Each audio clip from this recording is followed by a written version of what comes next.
और जलवायु परिवर्तन जैसे महत्वपूर्ण मुद्दे पर एक चर्चा का विषय बनाने और इस चिंता को चिंतन में बदलने के इस पूरे कार्यक्रम की सराहना करते हुए आप सबकी उपस्थिति के लिए मैं आप सभी का हृदय से स्वागत करता हूं, अभिनंदन करता हूं।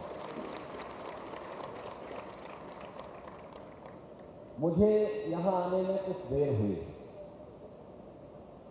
कारण था कि मैंने कहा मैं एक बार जब प्रयागराज में आया हूं तो आने वाले श्रद्धालुओं की व्यवस्था को लेकर के जब भी मैं आता हूं तो एक बार थोड़ा व्यवस्था के नजर दौड़ाता हूं।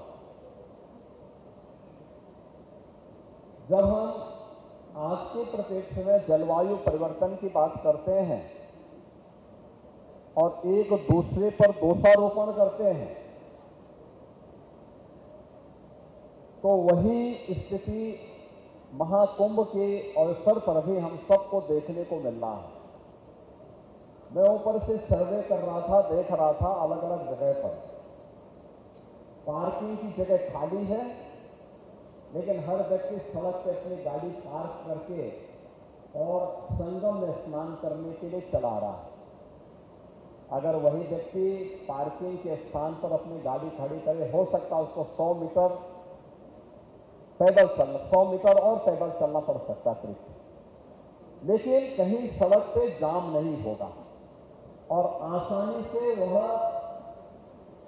संगम में स्नान भी करेगा और फिर आसानी से यहां से निकल करके अपने गंतव्य तक भी पहुंच सकता है।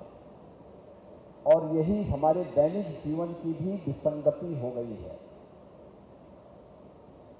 हर व्यक्ति केवल दोषारोपण तो कर रहा है, लेकिन इस जलवायु परिवर्तन से बचने के लिए किए जाने वाले प्रयास में हम सब कहां भागीदार हैं, इसके बारे में चिंतन में सहभागी बनना और फिर उसको अपने व्यवहारिक जीवन में उतारने में कितना भागीदार बन पा रहा है, ये सचमुच महाकुंभ के संदेश का हिस्सा बनना चाहिए।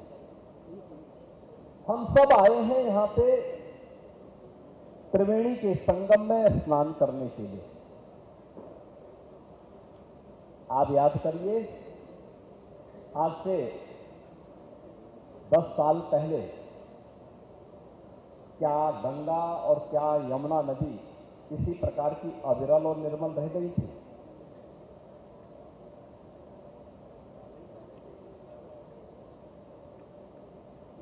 हमारा अथर्ववेद कहता है माता भूमि पुत्रोहम पृथिव्या। यह धरती हमारी माता है, हम सब इसके पुत्र हैं।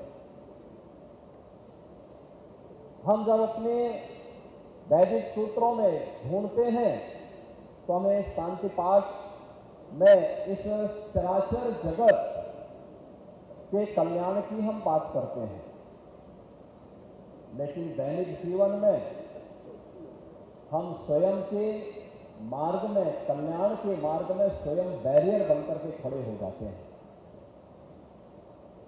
एक प्रश्न हमारे सामने है। आज सायंकाल तक 13 जनवरी से लेकर के 16 फरवरी के बीच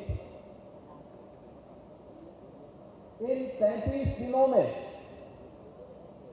52 करोड़ श्रद्धालु मां गंगा, यमुना और मां सरस्वती की इस पावन त्रिवेणी में आस्था की डुबकी लगा चुके होंगे। 52 करोड़ लोग तब यहां डुबकी लगा पा रहे हैं जब मां गंगा और यमुना में और मां सरस्वती की कृपा से अविरल जल है। और जो भी डुबकी लगा रहा है वो एक आध्यात्मिक ऊर्जा का अनुभव करके अपने अनुभव को जब अपने गांव में और अपने आसपास के क्षेत्र में साझा कर रहा है तो वहां से फिर बड़े पैमाने पर श्रद्धालु आकर के इस पूरे आयोजन को इस रूप में सफलता की नई ऊंचाई तक पहुंचा रहे हैं कि दुनिया का ये सबसे बड़ा आयोजन बन गया, सबसे बड़ा आयोजन बन गया। आयोजन बड़ा है, स्वाभाविक रूप से हर व्यक्ति के मन में एक जिज्ञासा भी है। कल दुर्भाग्य से नई दिल्ली रेलवे स्टेशन पर एक दुर्भाग्यपूर्ण घटना घटित हुई। मैं इस अवसर पर उन सभी पुण्य आत्माओं को विनम्र श्रद्धांजलि भी अर्पित करता हूं। लेकिन बहनों और भाइयों, हम सबको सोचना होगा कि कार्बन उत्सर्जन का और पर्यावरण के प्रदूषण का कारण ही जलवायु परिवर्तन है। और जलवायु परिवर्तन का ही कारण हमारी अविरल इस धरती माता की धमनियों के रूप में जिन नदियों को कार्य करना चाहिए था, वे सूखती जा रही हैं। अनुमान करिए, अगर शरीर की रक्त धमनियां सूख गई तो शरीर की स्थिति क्या होगी। और ऐसे ही धरती माता की स्थिति भी है। अगर धरती माता की धमनियां सूख गई या प्रदूषित हो गई, जिन धमनियों से रक्त का प्रवाह होना चाहिए, अगर वहां पे रक्त का प्रवाह होने की बजाय वहां पे पॉल्यूशन आ जाएगा, गंदगी आ जाएगी, तो शरीर की जो स्थिति होनी है वही स्थिति धरती माता की भी हो रही है, जो हम अपने स्वार्थ के लिए नदियों को के जीवन के साथ खिलवाड़ कर रहे हैं, धरती माता के साथ खिलवाड़ कर रहे हैं। और इन्हीं बातों को ध्यान में रख करके सिंगल यूज प्लास्टिक को पूरी तरह बैन किया गया।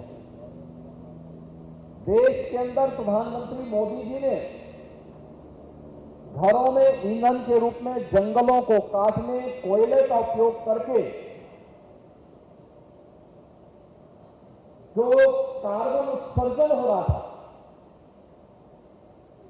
उसकी जगह ग्रीन ईंधन के रूप में एलपीजी के 10 करोड़ से अधिक कनेक्शन फ्री में उपलब्ध करवाए, जिससे लोग इसका उपयोग कर सकें।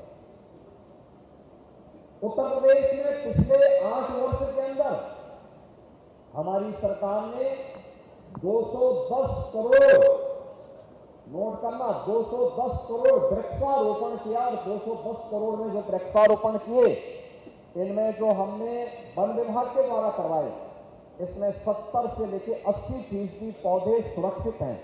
और जो हमने विभिन्न संस्थाओं के माध्यम से कराए, उसमें भी 60 से 70% पौधे सुरक्षित हैं। फॉरेस्ट कवर को बढ़ाया गया।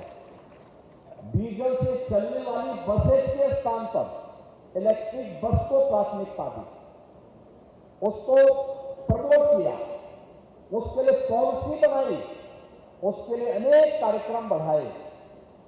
मर चुकी नदियों को फिर से पुनर्जीवित करने का काम किया।